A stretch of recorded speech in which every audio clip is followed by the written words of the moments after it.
Okay, before we get started tonight, how many of you have been reading? Good. Any strange questions yet?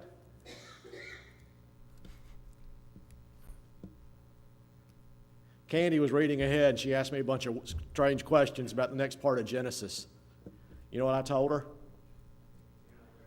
Stop reading ahead. Don't get ahead of me. Joe's tomorrow. Yeah. She ain't ever going to do things the way I tell her to. Okay, Revelations. We're going to finish up chapter 12 tonight. Revelation 12, we're going to pick back up in verse 10.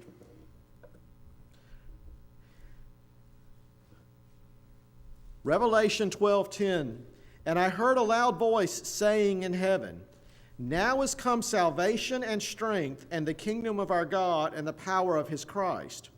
For the accuser of our brethren is cast down, which accursed them before our God day and night. And they overcame him by the blood of the Lamb and by the word of their testimony. And they loved not their lives unto the death. Therefore rejoice, ye heavens, and ye that dwell in them. Woe to the inhabitants of the earth and out on the sea. For the devil is come down unto you, having great wrath, because he knoweth that he hath but a short time. Does that passage appear different in anybody's Bible? I mean, look different than the rest of your passage? Okay, my Bible, it has it kind of in a different typeset or something.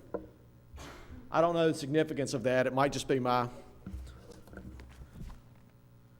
open Bible, King James. But I don't know. What's that? Verses 10 through 12. They're in a different typeset in my Bible. All right, well, we'll move on. What's it like to be constantly afraid that somebody is going to rat you out? Being in prison? Honestly, that's a real good example right there. You live in a prison. Have you ever been scared somebody was going to tell on you? Think back to your childhood. Growing up, did your brothers and sisters ever tell on you? Just once or twice? What was it like to constantly live under that threat that they were going to tell your parents or tell the authority figures about something that you did that they didn't like? Fear. Wasn't a happy time, was it? When John wrote this passage, when John wrote this revelation, there were people out there who made their livings by being informants. There were people who made their living, whose job was to find out if somebody in the community was doing something that was against the government or against the ruling power, and to rat them out, to sell them out. Many governments of the day, many kings, many leaders would offer rewards, monetary rewards for information about citizens doing things that they should not be doing. It was a way for the citizens to spy upon the citizens. Now, do we have anything like that today? Yep. Yeah. I've never really understood, you read on the news that somebody committed this horrible crime and they're getting out scot-free because they're ratting on everybody else. Where's the justice in that? Well, that's true. That's true. During this time, there were some Christians that were being persecuted for their belief in Christ. Why was John on the Isle of Patmos? For being a Christian, for preaching the gospel. He had been exiled because of his faith. So with that in mind, when John writes this passage, what do you think was going through the mind of some of the people that this was originally read to? The accuser of our brethren is cast down. The accusations will stop. What would that mean to someone who lived in constant fear of being persecuted for their religious beliefs?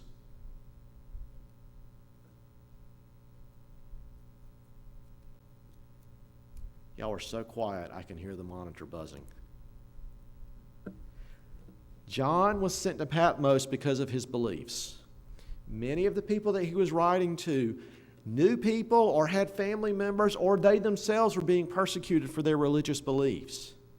When John writes them this revelation and says there's coming a time when the accuser will stop, when the accusations will stop, when you will be safe, when you will be free, how do you think that made them feel?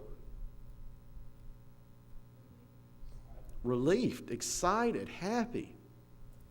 Yet again, we come back to this theme in Revelations. If you persist through the trials, you will be rewarded. If you stay true, even when the world is trying to bring you down, God will take care of you. Now, this accuser that they talk of in these verses, who is this? Satan. Yeah, we talked about Satan last week. Now, is Satan permanently put away in this verse? No, he's just cast out of heaven. Satan realizes that it's all over for him. But what is Satan trying to do? Kill and destroy. Okay. How do you think Satan wins? He brings everybody down with him. Satan is upset because he can't have a relationship with God anymore. God kicked him out of heaven. He can never go back. So he wants to take God's greatest creation and make them suffer like he suffers. Eternal separation from God, which is my definition of hell, knowing that you'll never be able to get close to God again. Satan wants everyone to suffer that too. So as we look in verse 11, we see how Satan is going to try and win over this. Verse 11 says, "They overcame him by the blood of the Lamb and by the word of their testimony, and they loved not their lives unto death." Now, I told you some Christians had their doors knocked down and were taken away. John was obviously put into exile in the Isle of Patmos. Was there worse persecution for some Christian than these things? Some were killed. Is there any worse punishment than being killed? I'm not speaking theologically. I'm speaking humanly here. It's pretty bad being killed. I mean, you can't do anything after that, can you? Satan thought he could win by killing God's creation. Satan thought that through death he could win. But how much does death truly affect a Christian? It doesn't. Do you think Satan thought he won when Judas agreed to betray Jesus? He might have thought that. He said, all right, I've got somebody who's going to sell out Jesus. I can have him arrested. Do you think Satan thought that he won when Jesus died? Yeah, I mean, I imagine he danced on top of Golgotha for a couple of days. Ed? I guess I would kind of question that. If he was an angel that was, as I understand, like second to God, he was an archangel, he knew God. He knows all that. Why would he think he won? To me, it would make sense that he knew he wouldn't, but his attempt is to keep others from knowing. All right, answer me this and I'll answer your question. If he was so smart, why did he rebel? That wasn't an issue of smartness, but an issue of If he knew that he couldn't win, why would he fight? not being safe. Only he can answer that one. Don't ever forget that only God knows past, present, and future. We know the present, and Satan knows the past and the present. But no one knows the future except for who? God. Because God is the only one who has that power and authority. So, we talk about Satan thinking that maybe he won when Judas, we think maybe he thought he won when Jesus died. Do you think Satan maybe thinks he's win when the end of times comes and God does all these miraculous signs and people still don't believe in him? For a lot of times, yes, Satan does win, because when people turn their back on God and refuse to believe and they die, what happens? Satan wins. Satan may think that by killing people, he wins. But in actuality, when people die, that means Satan has lost. Look back at verse 11. They overcame him by the blood of the Lamb and by the word of their testimony. They loved not their lives unto death. What greater dedication can man have as opposed to giving his life for something he believes in? None. These Christians who were being martyred, I say that we're being martyred. There's many Christians today being martyred. These people who are giving up their lives to stay true to their beliefs. What greater witness of their faith is there than that? What greater thing is there to say these are truly believers than people who are willing to lay down their lives instead of profaning and turning their back on God? They overcame him by the blood of the Lamb and by the word of their testimony. Satan has been given control. Satan has been given power over the world. And he's going to use that power to afflict, to hurt, and to kill Christians. But can Satan control your soul?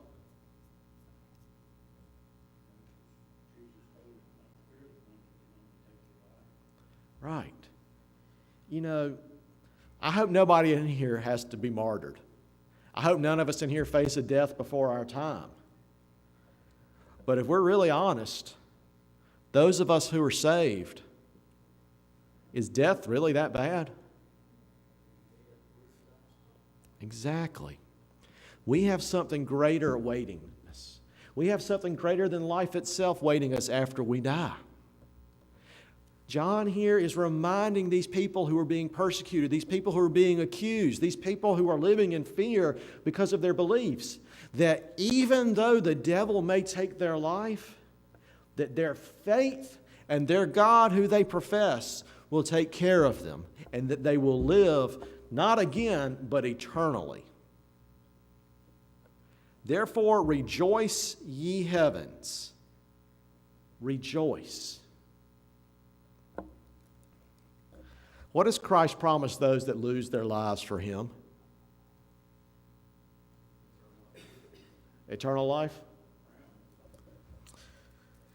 Luke 17:33 says, "Whosoever shall seek to save his life shall lose it, and whosoever shall lose his life shall preserve it."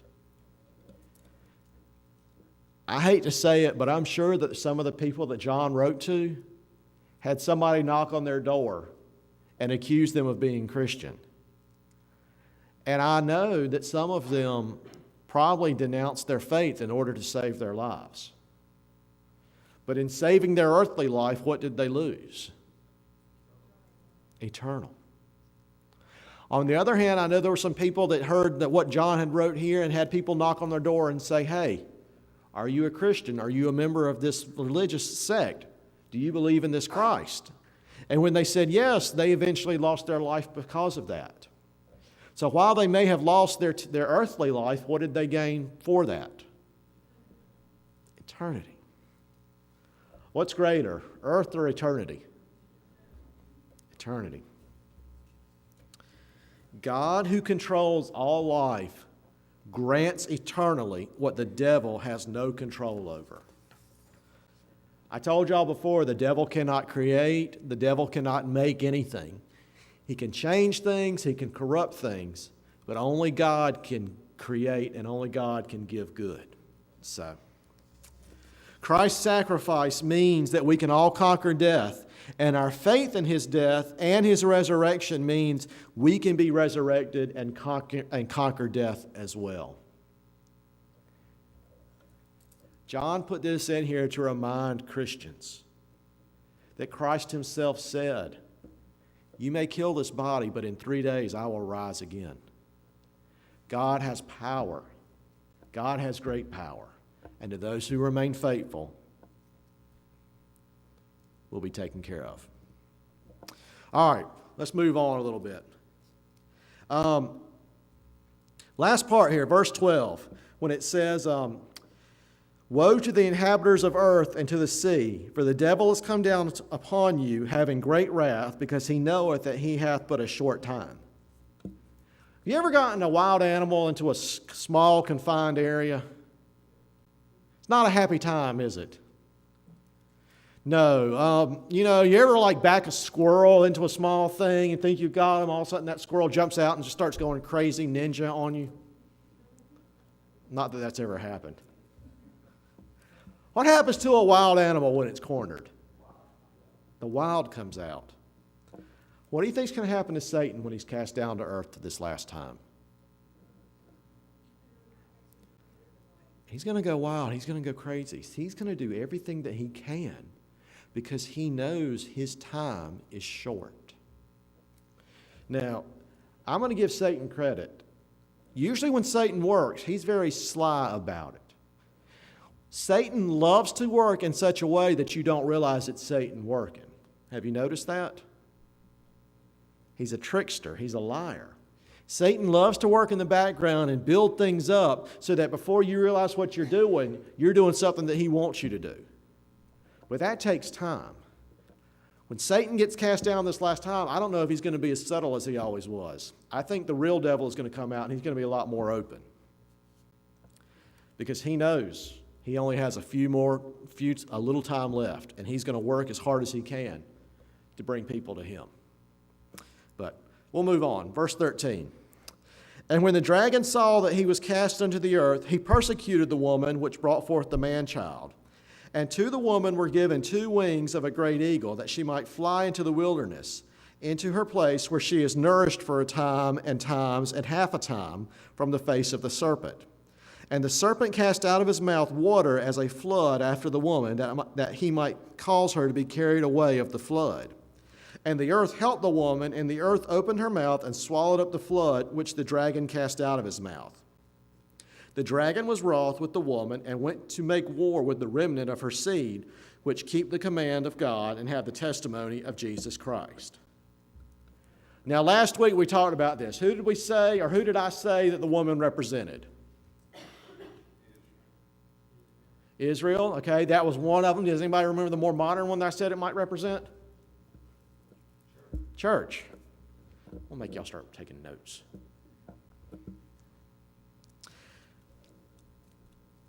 Satan just got cast out of heaven. He realizes that nothing he can do will ever hurt God directly. Satan realizes that he has not the power to directly hurt God. But Satan knows a way that he can still hurt him. If you can't hurt someone and you have a grudge against them, all too often we do what Satan does here. Instead of going after that person, we go after the person that person loves the most. Verse 13, when it talks about the dragon wanting to persecute this woman, I believe this is a sign, I believe this is a warning that when Satan comes to earth, he's going to persecute the church.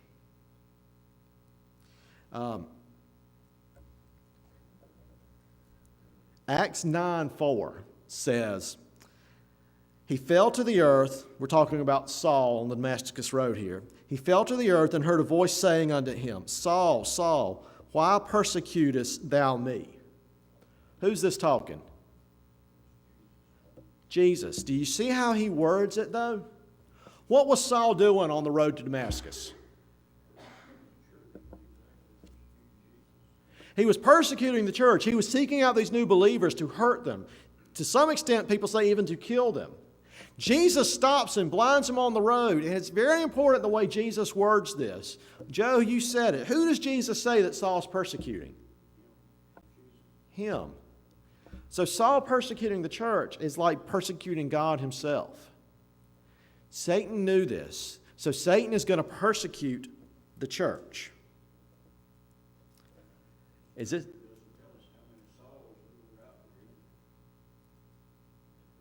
Oh, yeah. Oh, I'm sure there were multiples. Mm-hmm.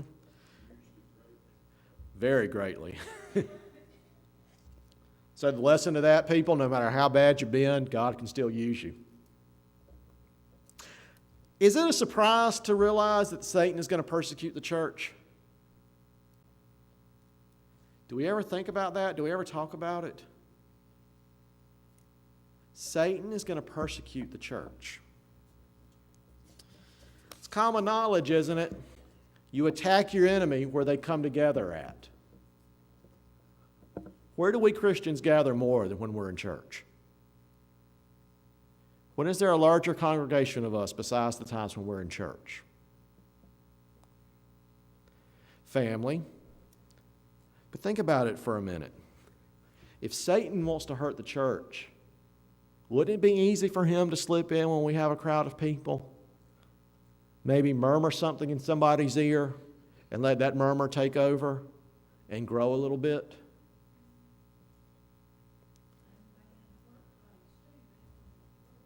Mm-hmm. Y'all didn't sit around and talk, did you?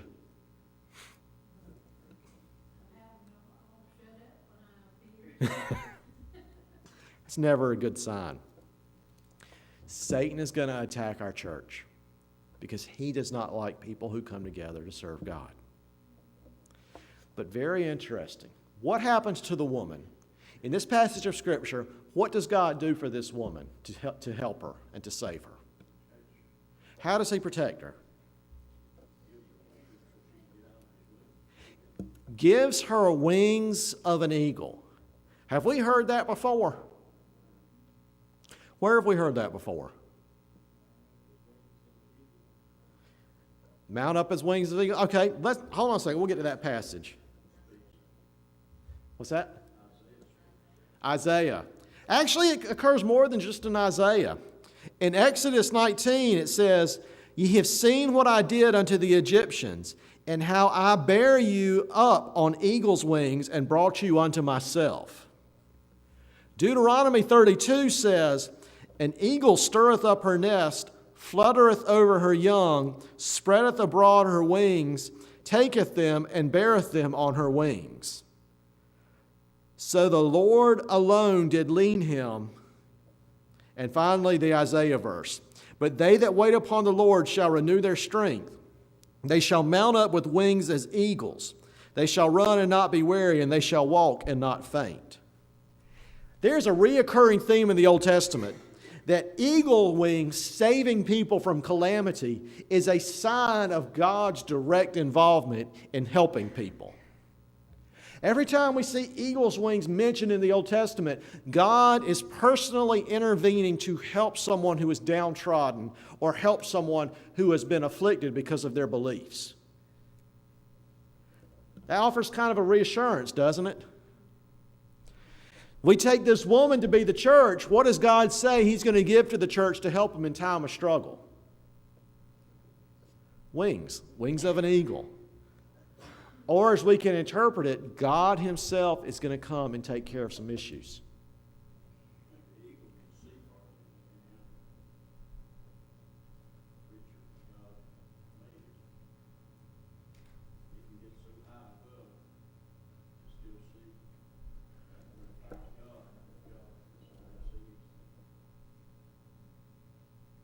What was that I heard one time? Of raptors, birds of prey, 2,000 feet up. Correct me if I'm wrong on this. Birds have two different fields of vision. They have a very narrow cone that is razor sharp focus, and then they have a larger cone of vision that picks up on movement really easily. I'm sorry, this hasn't got anything to do with the church. This is me being a nerd. But yes, birds do see well. We were talking about eagles today, Mitch.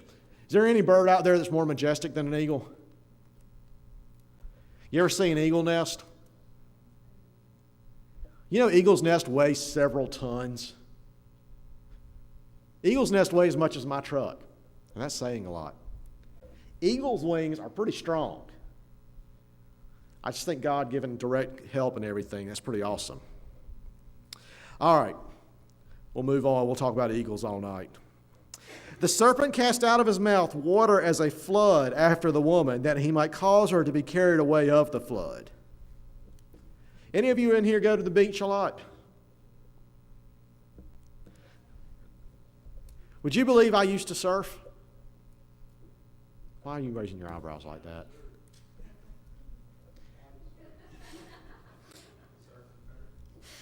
I do surf and turf now. No, when I was in college, I actually surfed.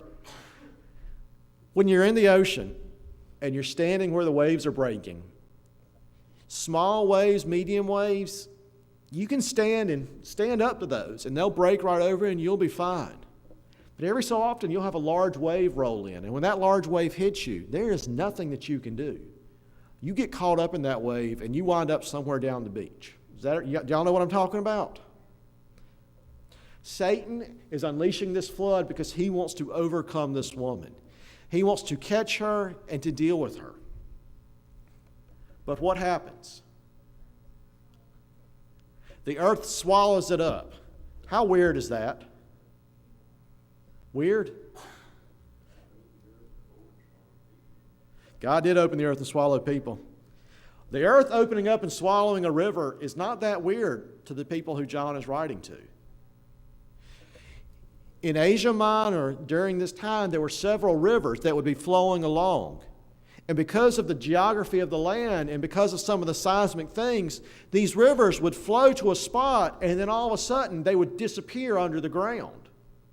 And then they would reappear several miles later downstream, coming out of the ground again. I've seen this at my house. I have a little creek in the back of my yard, and the water will start up here and be flowing on the surface and then disappear, and then further down the creek it'll come out. It goes through a little underground channel. Have y'all seen that? You know what I'm talking about? As John speaks in here about the ground opening up to swallow this great flood, it wouldn't have been that crazy of a thing for these people because they had rivers that actually did this back then. They would disappear under the ground and then reappear further down. The devil is trying to unleash this flood to destroy the church and to destroy God's creation. Is that going to work? Why isn't it going to work? I was about to say, who did their reading today? Talked about Noah and the flood today. What did God promise creation? He would never destroy the world by another flood. The rainbow. Psalms 124 says, "If it had not been for the Lord who was on our side, now may Israel say, if it had not been for the Lord who was on our side when men rose up against us, then they had swallowed us up quick when their wrath was kindled against us. Then the waters had overwhelmed us, the stream had gone over our soul. Then the proud waters had gone over our soul. Blessed be the Lord who hath not given us as prey to their teeth. Our soul is escaped as a bird out of the snare of the fowlers. The snare is broken and we are escaped. Our help is in the name of the Lord who made heaven and earth." Does God ever forget about his people? It may seem like that to us, but God never forgets us, does he? This passage in Psalms is about how God will protect and keep his people. I like that part in there about they swallowed us up quick and their waters had overwhelmed us, except for God.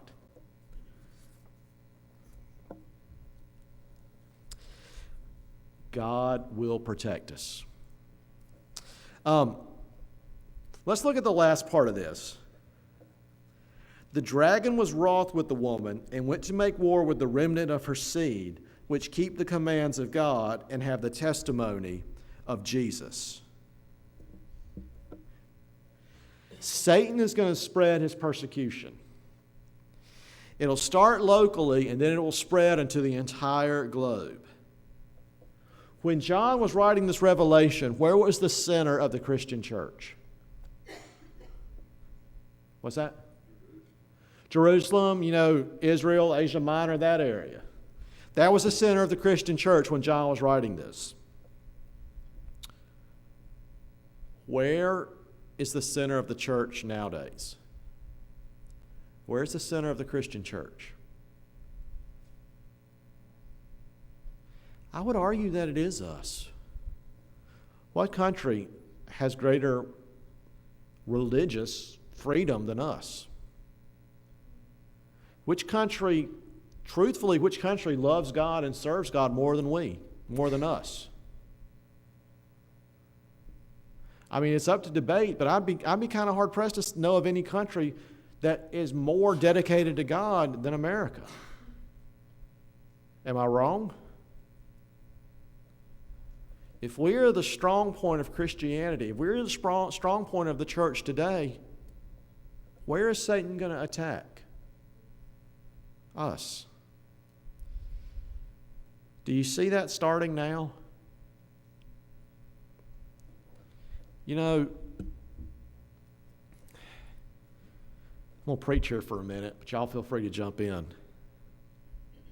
Is there such a thing as an insignificant thing when it comes to Christianity? Is there an insignificant thing that we can just overlook and say, that's okay, we'll do something ungodly, that'll be fine? Is there any insignificant thing like that we can do that goes against God that doesn't make God angry? No. Well, think about it for a minute. I'm going to generalize here, but stick with me. When we tell people they can't read their Bible in school, when we tell people that they can't follow their Christian values in their own personal businesses, when we tell people they have to accept something that they know is ungodly, what is all that? What's that? It's persecution, and I'd have to argue that it's Satan winning the battles. Some of you old-timers can tell us, America used to be a lot different, didn't it? Where are we going nowadays? To hell in a handbasket. Yeah, I'd be kind of hard-pressed to argue against that. We're going the ways of the world. We as church people tend to think that we would stand up and fight against any great threat that there came against the church. We like to think that if something great came up, we would all stand up and join together and fight the devil and promote God. We like to think if there was a great battle, we would stand up and we would be victorious. But here's the thing, the devil is smart. The devil's not going to bring about a great battle. The devil is never going to stand at this door with one of those big wrecking cranes with the ball on the end of it and try to knock us down. Instead, the devil's going to go out there with a little hammer, a little chisel, and start tapping away and taking away little pieces. Because let's be honest, if we heard one of those big cranes pull up outside, we'd notice it, wouldn't it? I mean, if there was a big crane pulled out there right now, we'd go out there and we'd try to stop it, wouldn't it?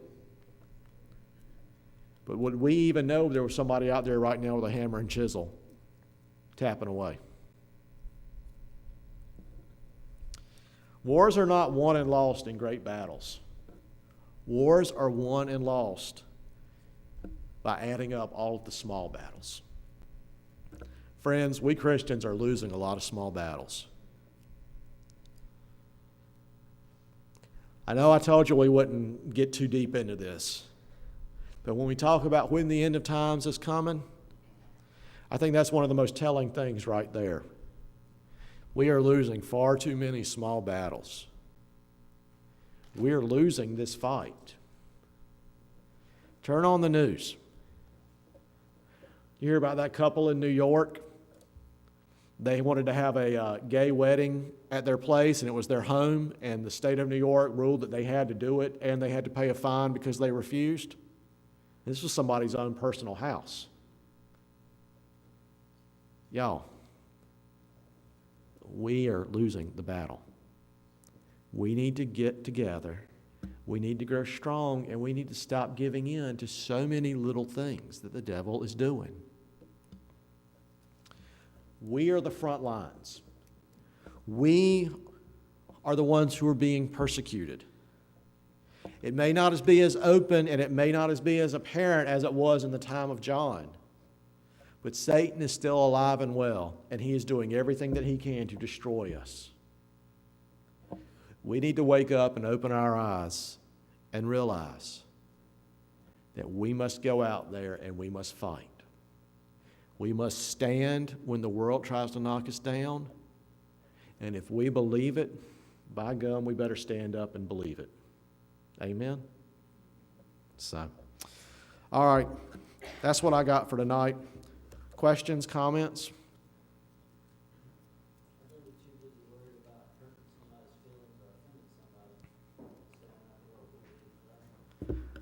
You know, I'm sorry, when I was growing up, if we hurt somebody's feelings, you know, that was just tough. And we turned out okay, didn't we?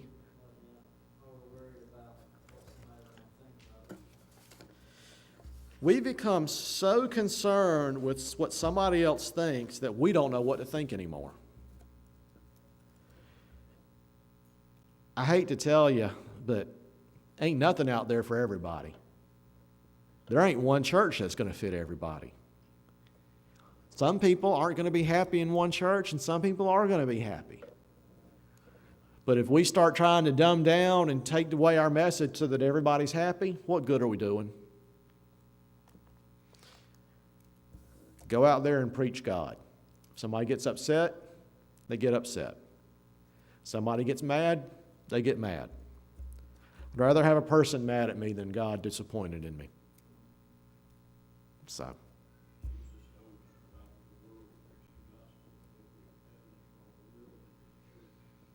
Mm-hmm.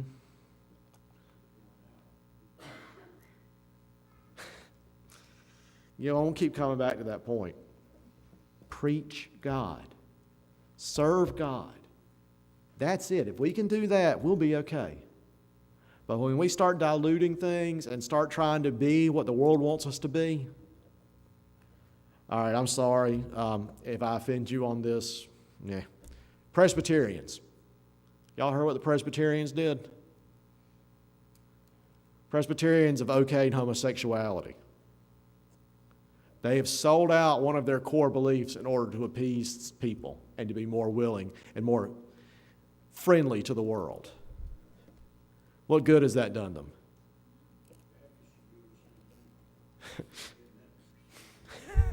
Not this Baptist.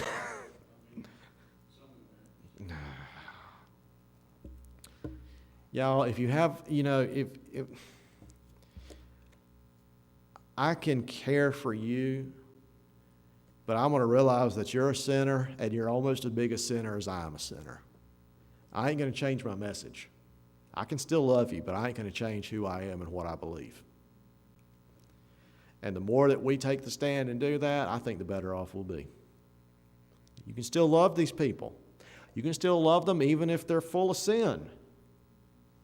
But you don't have to love the sin. I want to say the line so badly, but it's not in the Bible, is it?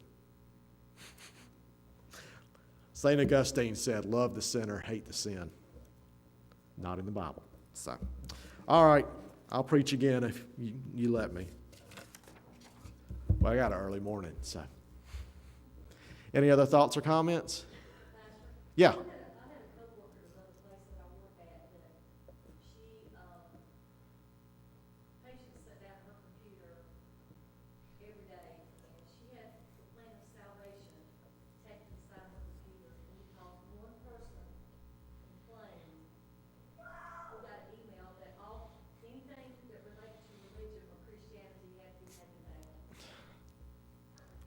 By the time she come back from administration, it wasn't just a couple hours later, we got another email saying that we could put it back up.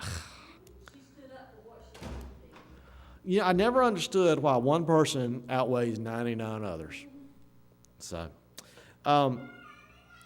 C.S. Lewis, I think C.S. Lewis said this. Your right to punch your fist in the air ends where my nose begins. So you can have all the feelings in the world, and I'll respect them, but when they start affecting me, that's when we have an issue. And the same thing can be said to me in reverse. So, y'all, stand up for your rights. Okay. Anything else? We'll do a whole Wednesday night on, standing up for our rights, getting our kids to read their Bible in school.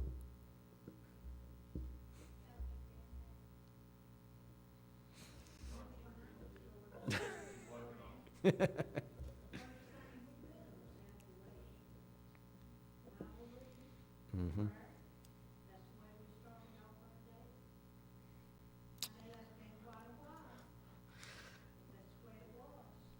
Well, they can't fit in Bible reading now. They have to learn about World War II history without the name of Hitler. I'm sorry. That's a whole nother can of worms. All right. Joe, will you? Oh, yeah. Everybody knows Megan, but I call her Megan. She was telling me the other day, she said, we have a moment of silence at school every day. I said, well, what's that for?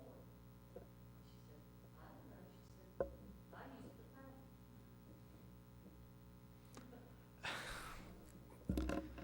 Well, That's what it's for. She's working. Yeah. yeah. But they just say it's the moment of silence. But I was very proud of her that what she told me. She said, I said, what do you do? She said, I use that, I take that time to pray. I'm very proud of her, too. You can tell her I said that. Every other country that I go to, when I do something that's not along with the local regulations, along with local customs, you know what happens to me? I get frowned upon. I get told not to do that.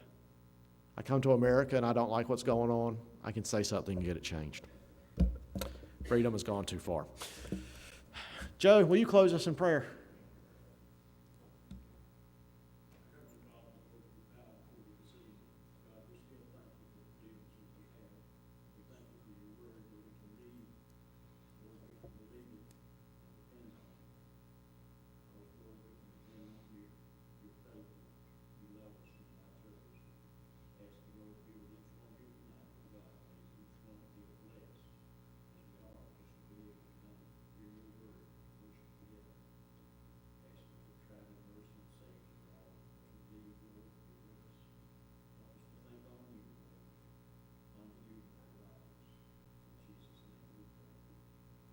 Amen. All right, thank you.